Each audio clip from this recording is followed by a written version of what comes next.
el Señor nos ha permitido. Bueno, estuvimos junto con Jane en República Dominicana, tuvimos una cumbre de Haggai, que la verdad que estuvo hermosa. Pudimos estar con más de 120, 130 líderes de toda Latinoamérica, Caribe, e incluso de otras latitudes también, de India, Malasia. Yo estuve ahí haciendo de intérprete con todos los acentos que se les ocurran.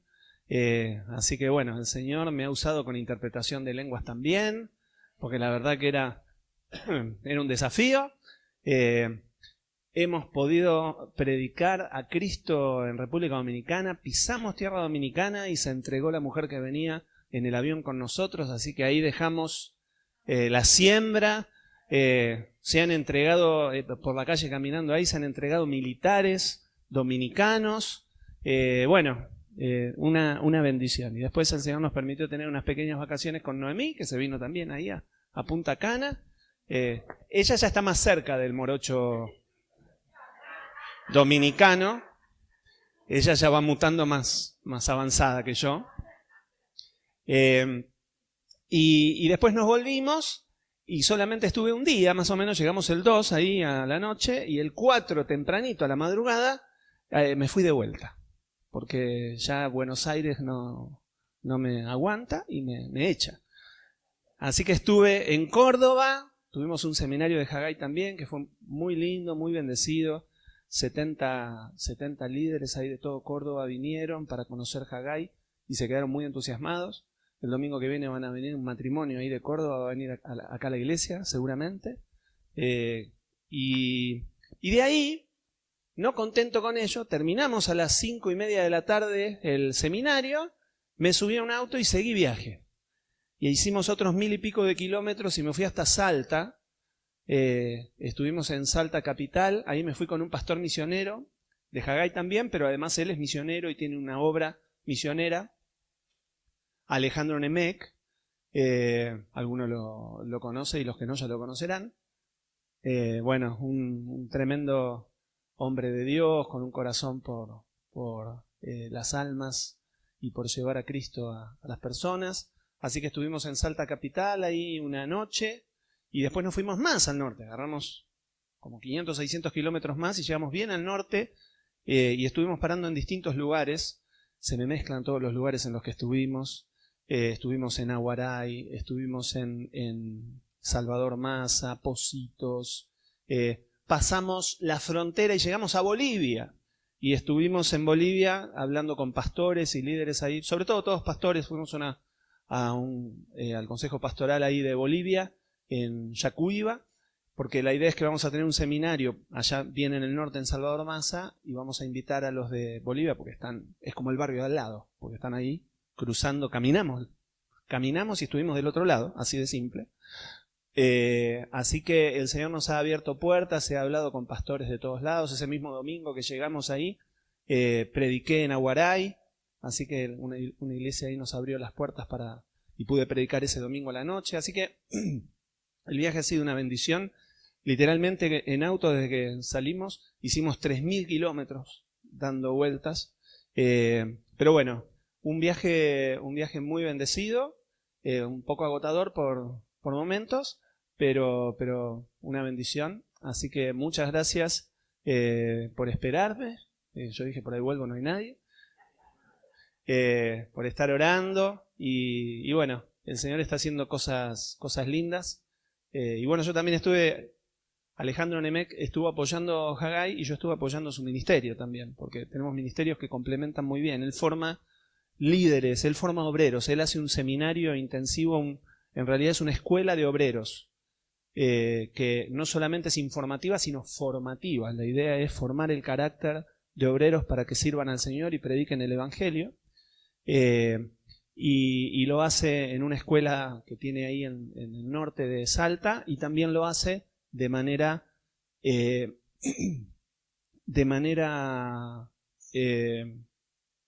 me fue la palabra.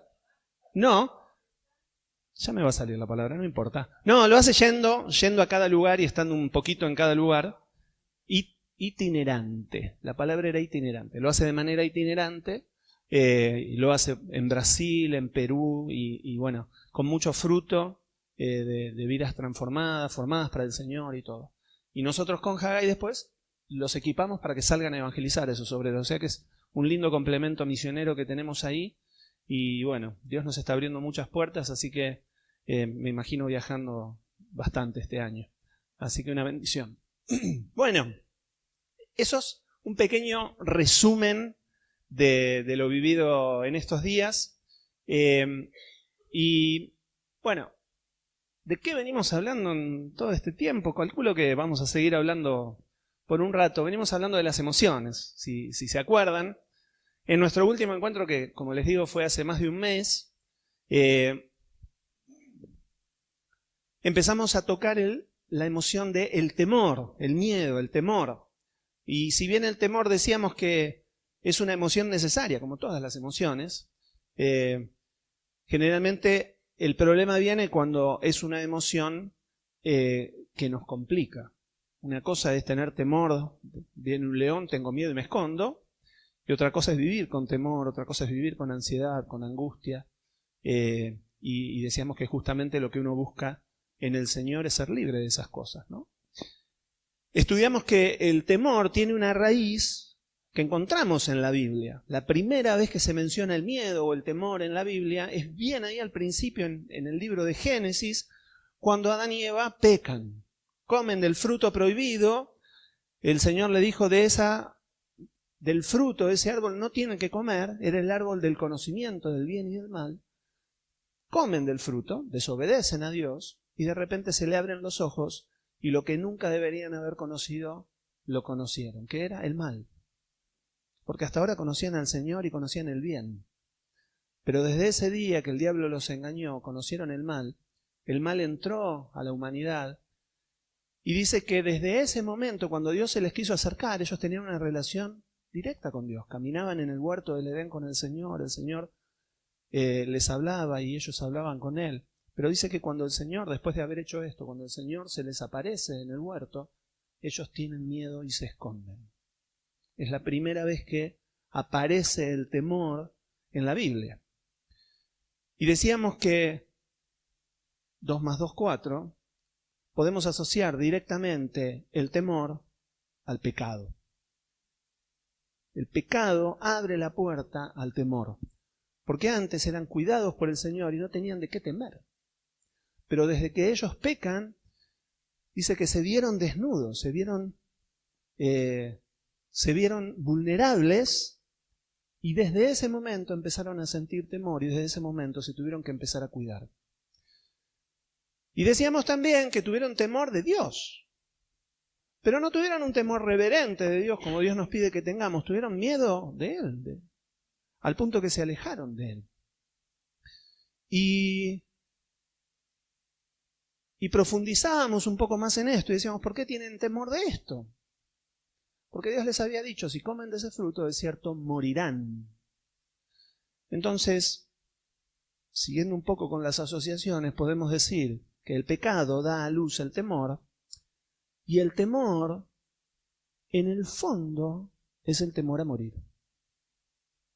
Decíamos que pueden meterse en internet y van a encontrar estudios por todos lados, que la raíz más profunda del temor en general es esta, es el temor a la muerte. Y para recordar, en 1 de Juan 4, del 16 al 18, habla justamente de esto.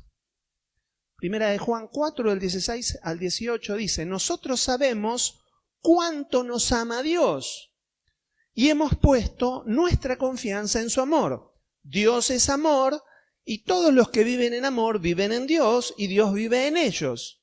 Y al vivir en Dios, nuestro amor crece hasta hacerse perfecto. Por lo tanto, no tendremos temor en el día del juicio, sino que podremos estar ante Dios con confianza porque vivimos como vivió Jesús en este mundo.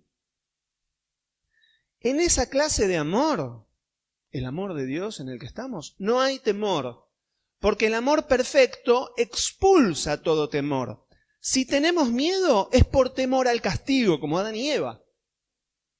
Es por temor al castigo. Y esto muestra que no hemos experimentado plenamente el perfecto amor de Dios. Dios en su perfecto amor envía a Jesús para que ya no tengamos miedo del juicio. ¿Por qué? Porque todo ser humano, si no acepta a Jesús, va a tener que enfrentar un juicio y lo va a perder. Porque nadie va a poder justificarse delante de un Dios santo. Todos pecamos. Pero Jesús paga ese precio y nos hace vivir en confianza, porque Dios amó de tal manera el mundo que envió a su Hijo para que todo aquel que en Él crea no se pierda, mas tenga vida eterna. Entonces, lo que dice acá el apóstol Juan es, si vos todavía tenés temor de ese juicio, si tenés temor de que tu pecado te haga morir, y no morir solamente en la tierra, morir eternamente, perder la vida eterna e ir a una vida de perdición en el infierno, es que todavía no experimentaste completamente este amor. No conociste el verdadero amor de Dios. Porque dice que Dios no quiere castigar al ser humano, quiere que el ser humano no se pierda, sino que sea salvo. Para eso envía a Jesús. Entonces, ¿cómo podemos ser libres del temor a la muerte? Decíamos, de este temor visceral que todo ser humano tiene, que en el fondo es un temor a ser juzgado por Dios.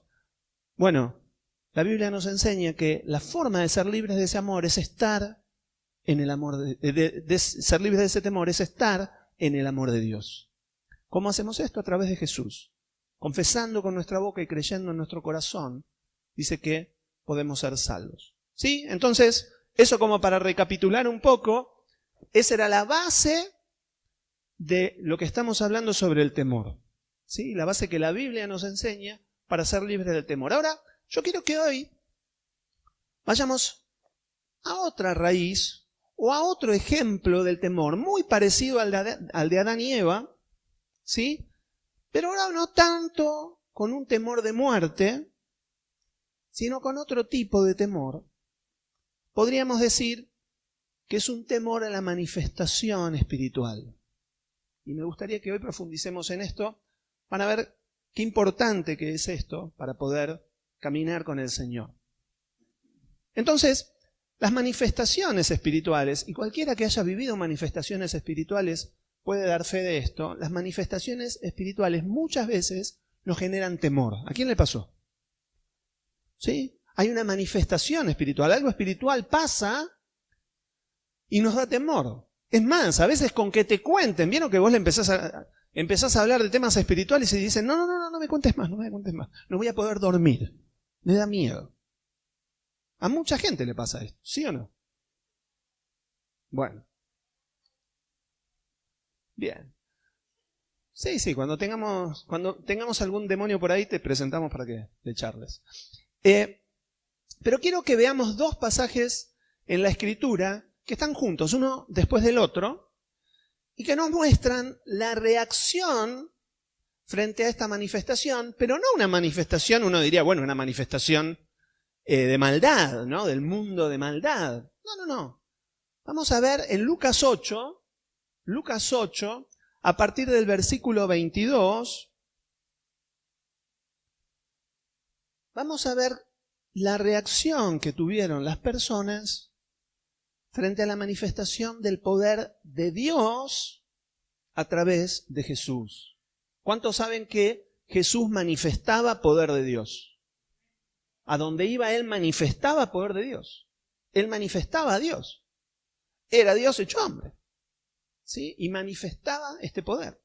Entonces Lucas 8, a partir del versículo 22, vamos a leer la primera historia, el primer relato. Dice lo siguiente, lo voy a leer en Reina Valera 60, y dice, aconteció un día que entró en una barca con sus discípulos, Jesús, ¿no? Entró en una barca con sus discípulos y les dijo, pasemos al otro lado del lago. Y partieron. Pero mientras navegaban, él se durmió. Me siento tan identificado con esto. Tengo unas ganas de dormir en el barco, ¿viste? Él se durmió y se desencadenó una tempestad de viento en el lago y se anegaban y peligraban, se les estaba inundando el bote. Y vinieron a él y le despertaron diciendo, Maestro, Maestro, que perecemos. Despertando él, reprendió al viento y a las olas, y cesaron y se hizo bonanza. Y les dijo, ¿dónde está vuestra fe? ¿Cómo pasa, muchachos, que no despiertan? ¿Tanto problema? Una tormentita y ya se asustan. ¿No? ¿Dónde está vuestra fe? Y atemorizados se maravillaban y se decían unos a otros, ¿quién es este que aún los vientos y a las aguas manda y le obedecen? Los discípulos todavía estaban ahí, que era un gran predicador, todo, pero, ¡epa! ¿Quién es este que le dijo al viento y a las olas que se calmen? Y inmediatamente se le sujetaron. Pero fíjense que estaban maravillados, pero estaban atemorizados. Como, ¿viste cuando pasa algo espiritual que te agarra con una piel de gallina, piel de pollo, que le dicen, o de pollo? Bueno, depende del lugar, ¿no? Bueno, se hablaban entre ellos y, pero les dio miedo esa manifestación, porque se nota que poder salía de él, como un día dijo Jesús, poder salía de él. Ahora, la historia continúa, sigue en este viaje, ya con que era un lago grande, ¿no? Con el lago ya tranquilo, llegan al otro lado, pero quiero que veamos lo que sucede al llegar del otro lado del lago. Seguimos en el versículo 26 ahora. Y arribaron a la tierra de los Gadarenos, que está en la ribera opuesta a Galilea.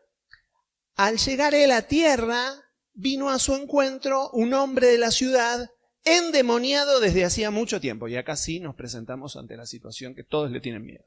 ¿Qué hacemos con un endemoniado gadareno, no? Dice, endemoniado desde hacía mucho tiempo. Y no vestía ropa, desnudo para colmo, se te tira encima, una impresión, ¿no? Y dice, y no vestía ropa, ni moraba en casa, sino en los sepulcros. Fíjense la asociación del mal con la muerte, siempre, ¿no? Los demonios en los sepulcros. Al ver a Jesús, lanzó un gran grito, como para completar la escena, ¿sí? Y postrándose a sus pies, exclamó a gran voz, ¿qué tienes conmigo, Jesús, Hijo del Dios Altísimo? Te ruego que no me atormentes. Generalmente cualquiera que se encuentra con un endemoniado en un sepulcro, no creo que se le tire al piso y le diga algo así. Seguramente se le tiraría encima, ¿no? El endemoniado. Pero acá se tira al piso y dice, te ruego no me atormentes, porque mandaba al espíritu inmundo que saliese del hombre, pues hacía mucho tiempo que se había apoderado de él, y le ataban con cadenas y grillos, pero rompiendo las cadenas era impelido por los demonios a los desiertos. Fíjense esto, ¿no? Estos demonios, el pobre hombre ya hacía un montón que estaba endemoniado y se nota que iban invitando amigos los demonios, cada vez tenía más. No lo podían atar con nada. Para el que conoce las historias, vengan, les decía que hay lugar. Para los que conocen las historias de endemoniados, y hablo de las historias verídicas, ¿no? La fuerza que tiene una persona endemoniada es muy superior a la que tiene un ser humano normal. Por eso lo ataban con cadenas y ni con cadenas lo podían sostener. De hecho, cuando hay endemoniados lo agarran entre 10 y los revuelca como si fueran nada. Sin embargo, dice que acá estaba postrado en el piso delante de Jesús. Y le preguntó Jesús diciendo, ¿cómo te llamas? Y él le dijo, Legión, porque muchos demonios habían entrado en él. Una legión, las legiones de los romanos y demás tenían más o menos 1000 soldados. ¿6.000? Bueno, me quedé corto. Serían el centurión 100, bueno. ¿Tendría 6.000 demonios este hombre? No sé. Estaba un poquito lleno, pobre hombre. ¿No? Dice, Legión, porque muchos demonios habían entrado en él. y le rogaban que no los mandase ir al abismo. Había allí un hato de muchos cerdos que pasían en el monte y le rogaron que los dejase entrar en ellos y les dio permiso.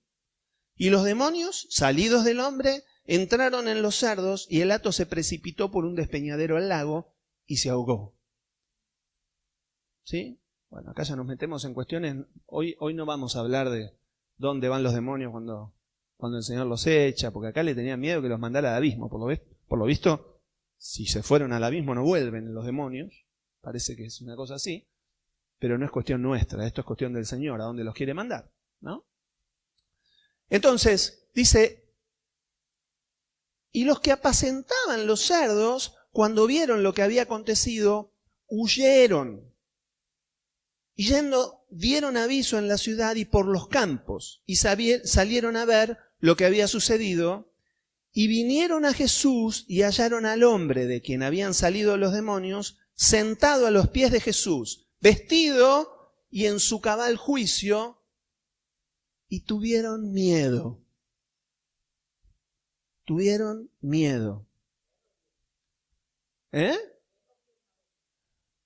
vez de estar contentos, ¿no? Que uno diría, uy, qué bueno. Se ve que al endemoniado pobre no le tenía mucho cariño, porque lo vieron haciendo tanto desastre.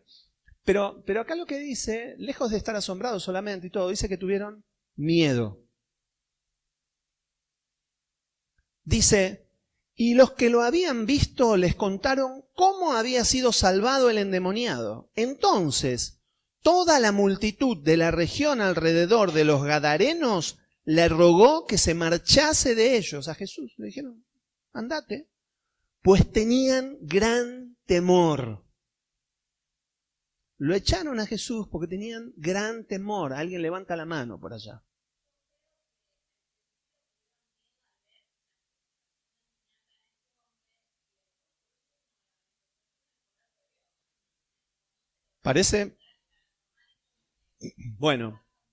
Parece que tuvieron, como dice bien Elizabeth, primero tenían miedo del endemoniado, pero después tuvieron miedo de la manifestación de Dios frente a ese endemoniado.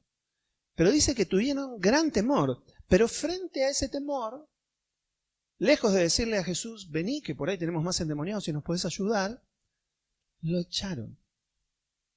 Y Jesús, entrando en la barca, se volvió. Pero ojo, Jesús ya tenía un plan.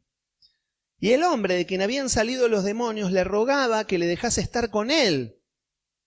Pero Jesús le despidió diciendo, vuélvete a tu casa y cuenta cuán grandes cosas ha hecho Dios contigo. Y él se fue publicando por toda la ciudad cuán grandes cosas había hecho Jesús con él. Por lo que leemos en la Biblia, este hombre evangelizó 10 ciudades, Decápolis. 10 ciudades a través del testimonio. Lo único que tenía para contar era esto, pero le alcanzó para evangelizar 10 ciudades y hacer a Jesús famoso en esas ciudades. Ahora, ¿qué es lo que quiero que veamos? ¿Por qué leo estos dos pasajes cuando estamos hablando del temor? Porque los dos hablan de la manifestación del poder de Jesús, de la manifestación del poder de Dios. Los dos hablan de personas atemorizadas frente a eso. Sin embargo, los primeros, los discípulos en la barca, estaban atemorizados, pero se maravillaron. Estaban con miedo, pero a la vez estaban emocionados, diciendo, qué maravilla que estamos con Él. Quedémonos con Él. ¿Sí? Sin embargo, frente a la misma manifestación de poder, los gadarenos se atemorizaron también, pero frente a ese temor rechazaron a Jesús. Rechazaron a Jesús. Qué locura, ¿no? ¿Vieron que dicen que las reacciones cuando sentimos miedo son varias? Yo puedo, por ejemplo, paralizarme de temor. Y viene el león y me quedo duro y me comió. Otra es enfrentar y pelear, ¿no? Y bueno, por ahí como David le gano al león, si soy David, ¿no? Y la otra es huir, huir, huyamos, corre por tu vida, dirían, ¿no? Patitas, ¿pa' qué te tengo? Dicen por acá, ¿no? Por lo visto, frente al temor que generaba la manifestación de Dios en Jesús, la gente tomaba estas mismas decisiones. Y muchos huían de Jesús frente a eso. ¿Saben que a nosotros nos puede pasar lo mismo? ¿Saben que mucha gente frente a la manifestación de Dios huye? Le tiene miedo. Cuando Dios viene y le dice algo, como Jonás en Nínive, no quería ir a Nínive Jonás, ¿no? Y huyó. Lo tuvo que agarrar un pez gigante, que suponemos que era una ballena, y escupirlo en la playa. Pero a nosotros nos puede pasar. Es más, a nosotros como hijos de Dios nos puede pasar. Porque yo puedo decir, sí, Señor, como diría Pedro, hasta la muerte con vos. Pero cuando llega la cruz, huimos. Entonces, quiero que reflexionemos en esto y voy a leer otro pasaje que es muy similar. Voy a leer otros dos pasajes que son paralelos en la Biblia. El primero está en Éxodo y voy a leer todo Éxodo 19 y un poquito más.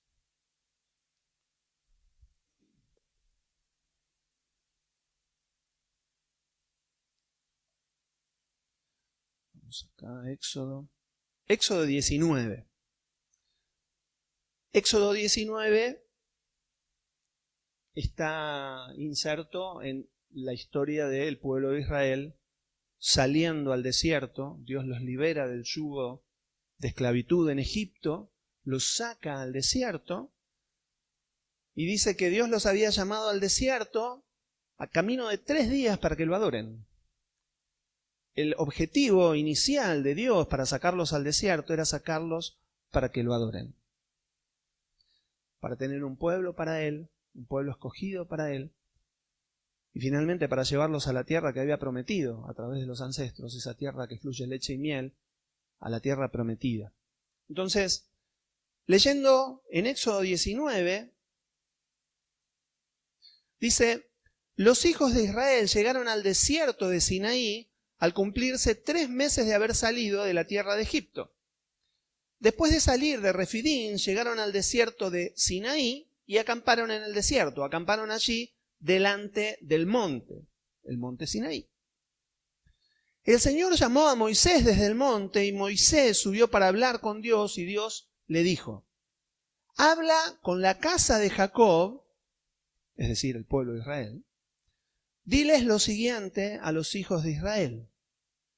Ustedes han visto todo lo que he hecho con los egipcios y cómo los he tomado a ustedes y los he traído hasta mí sobre alas de águila. Si ahora ustedes prestan oído a mi voz y cumplen mi pacto, serán mi tesoro especial por encima de todos los pueblos, porque toda la tierra me pertenece. Ustedes serán para mí un reino de sacerdotes y un pueblo santo. Estas mismas palabras les dirás a los hijos de Israel. Moisés volvió y llamó a los ancianos del pueblo y en su presencia expuso todas las palabras que el Señor le había mandado decir. Todo el pueblo respondió al unísono, haremos todo lo que el Señor ha dicho. Imagínate, Dios mismo, hablándote, diciendo, quiero hacer de ustedes un tesoro especial para mí.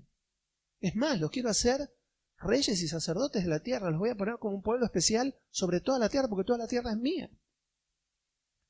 Y todos dijeron, sí, dale, vamos. Y cuando Moisés refirió al Señor las palabras del pueblo, el Señor le dijo, voy a venir en medio de una nube espesa y desde allí hablaré para que el pueblo me oiga mientras hablo contigo y también para que te crean siempre. Dios va a manifestar su poder para que el pueblo le crea a Moisés diciendo, Dios realmente te respalda, porque hasta ahora Dios le hablaba a Moisés, Moisés bajaba y hablaba al pueblo, y era una cuestión de te creo o no te creo. puede ser invento tuyo. Moisés refirió al Señor las palabras del pueblo, el Señor le dijo, y el Señor le dijo a Moisés, ve al pueblo y santifícalos hoy y mañana, y haz que laven sus vestidos y se preparen para el tercer día, porque al tercer día yo, el Señor, descenderé sobre el monte Sinaí a la vista de todo el pueblo. Tú debes poner un límite alrededor del pueblo y decirles que se abstengan de subir al monte. Ni siquiera deben tocar sus límites, porque cualquiera que toque el monte morirá. Quien llegue a tocarlo, hombre o animal, será apedreado o traspasado por una flecha. No vivirá. Solo podrán subir al monte cuando la trompeta dé un largo toque. Todo bien, Dios iba a manifestar, pero Dios empieza a poner límites y reglas, y ya de decir que bueno, el Señor nos elige como pueblo, ahora resulta que, ojo, nos acercamos demasiado y morimos. Pero Dios les dice, ojo, no se acerquen porque pueden morir hasta que yo lo diga. Porque cuando suene la trompeta, ahí van a poder venir. Moisés bajó del monte al pueblo y los santificó, y ellos lavaron sus vestidos. ¿Se acuerdan que dijimos, no puedes venir a Dios, al Dios santo sin ser santo? Y solo Jesús nos puede santificar, ¿no? Traído esto al día de hoy. Y Moisés le dijo al pueblo, prepárense para el tercer día, no tengan ningún contacto con una mujer, ni siquiera tenían que tener relaciones sexuales, tenían que estar totalmente separados para Dios ese día. Al tercer día por la mañana hubo truenos y relámpagos y una espesa nube se posó sobre el monte y hubo un fuerte sonido de bocina y todo el pueblo que estaba en el campamento se estremeció. Imagínense. De repente estás ahí al pie de la montaña, se empiezan a ver relámpagos todo y se empieza a escuchar una bocina que empieza a sonar y cada vez más fuerte. Calculo que el que estaba dormido en la carpa se habrá despertado un tanto sobresaltado y dice que los que estaban en el campamento ahí estremecidos, ¿no? Entonces Moisés sacó al pueblo del campamento para recibir a Dios y se detuvieron al pie del monte.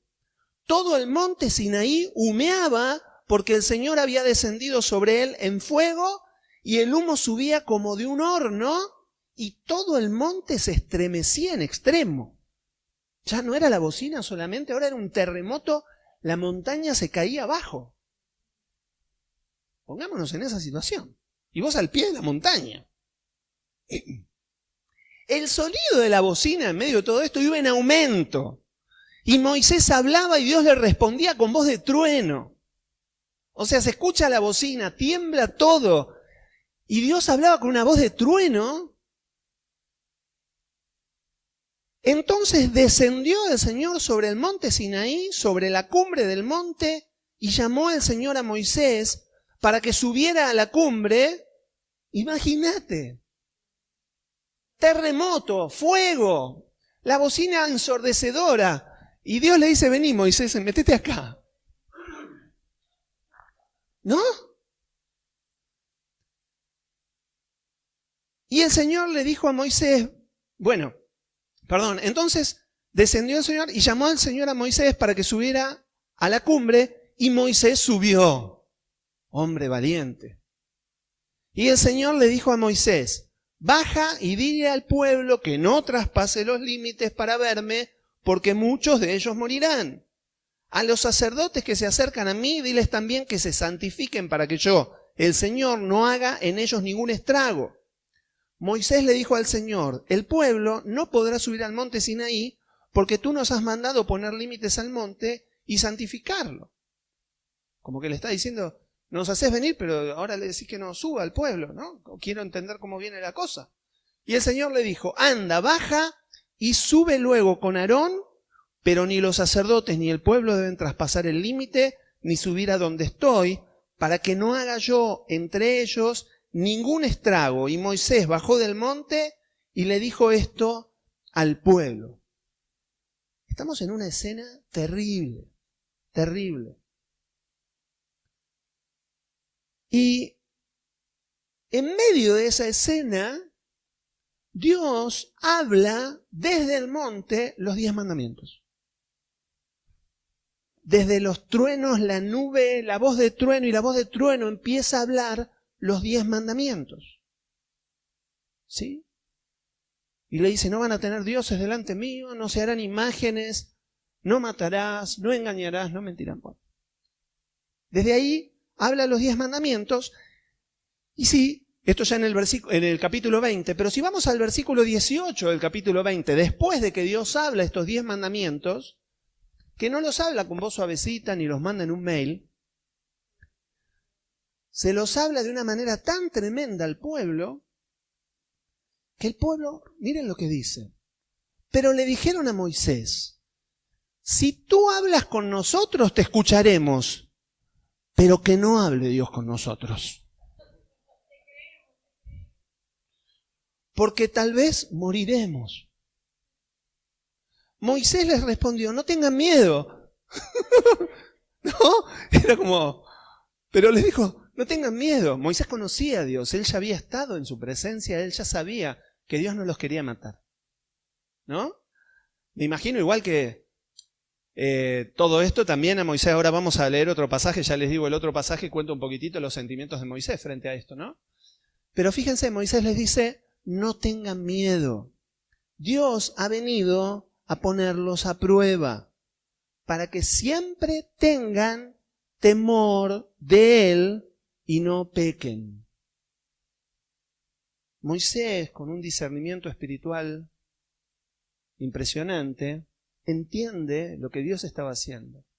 Lo que Dios estaba haciendo era mostrando que Él es Dios, mostrando todo su poder, manifestando su poder para que no se acerquen a Dios diciendo, bueno, es un Dios cualquiera, ¿no? Podemos hacer lo que queramos, lo que nos dé la gana, total. A lo sumo se enojará Moisés. No. Dios se manifiesta de tal manera para que el pueblo tema. Para que diga, no podemos venir a este Dios como si fuera cualquier cosa. Es Dios. El problema es que el pueblo, frente a este temor que se le generó, eligió la tercera opción. Huyamos. Huyamos. Nada más parecido a la realidad, dicen por acá, ¿no? Entonces, a pesar de lo que Moisés trata de explicarle al pueblo, el pueblo se mantuvo a distancia mientras que Moisés se acercó a la oscuridad en donde estaba Dios. El plan que Dios había tenido de que el pueblo finalmente se acerque a Él, que lo escuchen, poder hablar abiertamente con su pueblo, se ve truncado. Hasta la venida de Jesús y su Espíritu Santo. Hasta hoy, ¿no?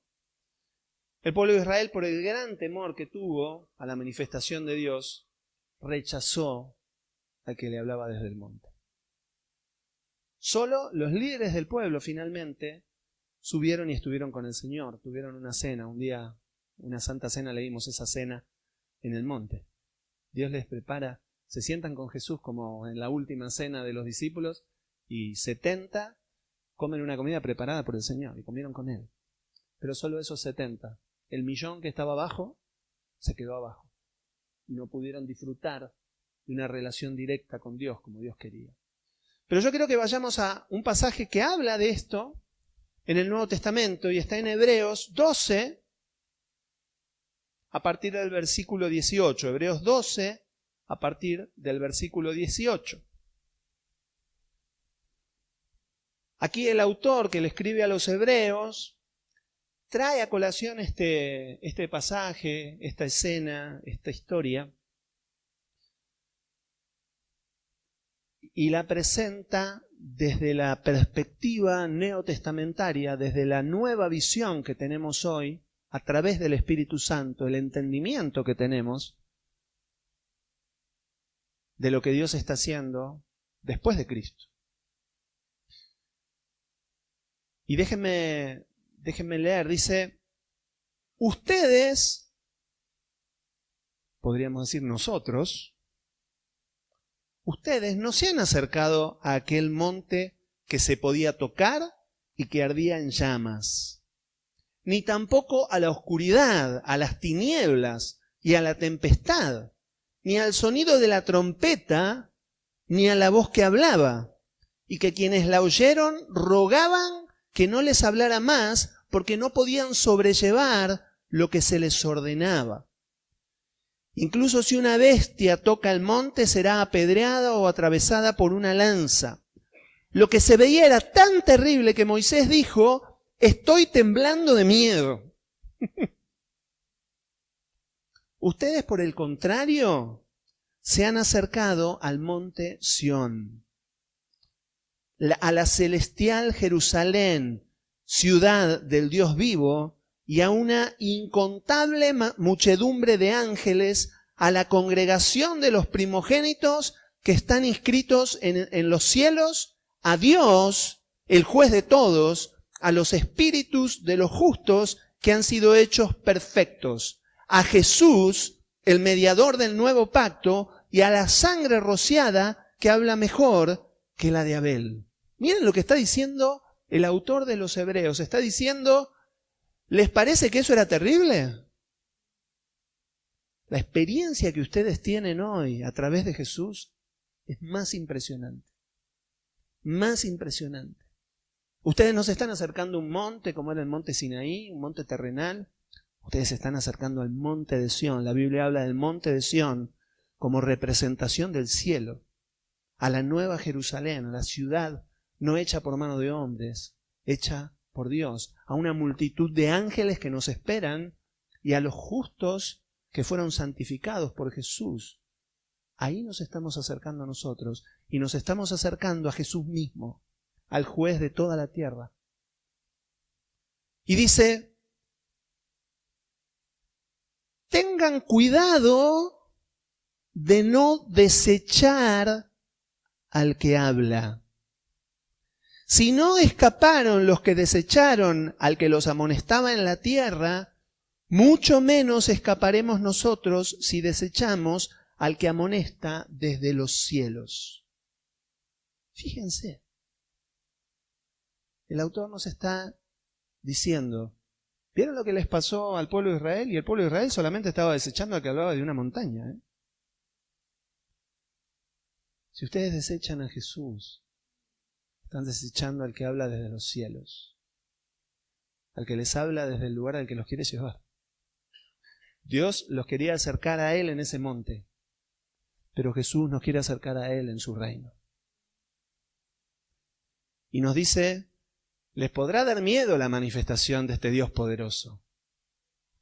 Superen ese miedo como hizo Moisés, que estaba temblando de miedo, y entren. No se queden afuera. Porque si aquellos que desecharon esa voz perecieron en el desierto, ¿cuánto más nosotros? Nos perdemos esa vida eterna, nos perdemos ese monte de Sión, nos perdemos ese lugar de salvación.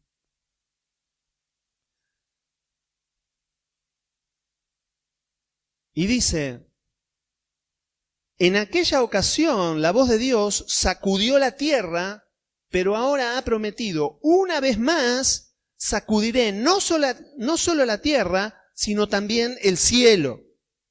Y esta frase, una vez más, significa que las cosas movibles, es decir, las cosas hechas, serán removidas para que permanezcan las inconmovibles.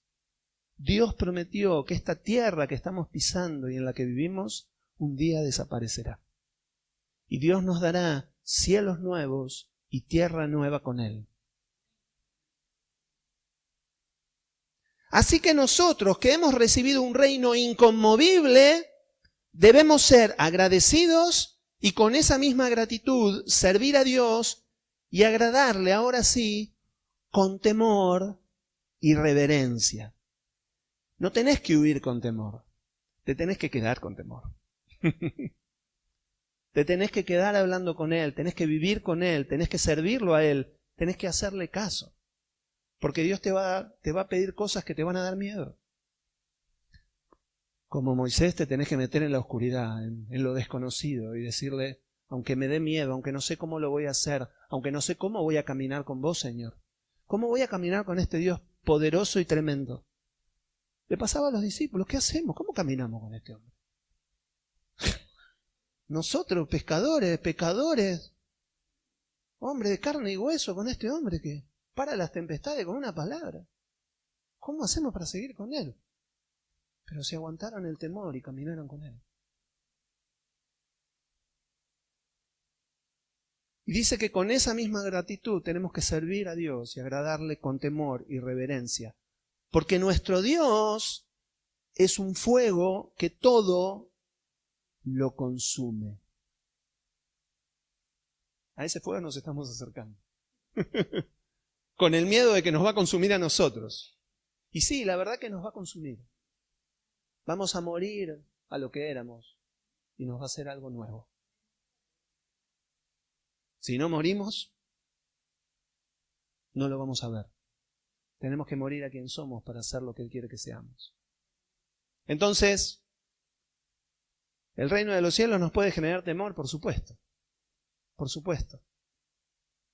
Pero la Biblia nos alienta a acercarnos igual.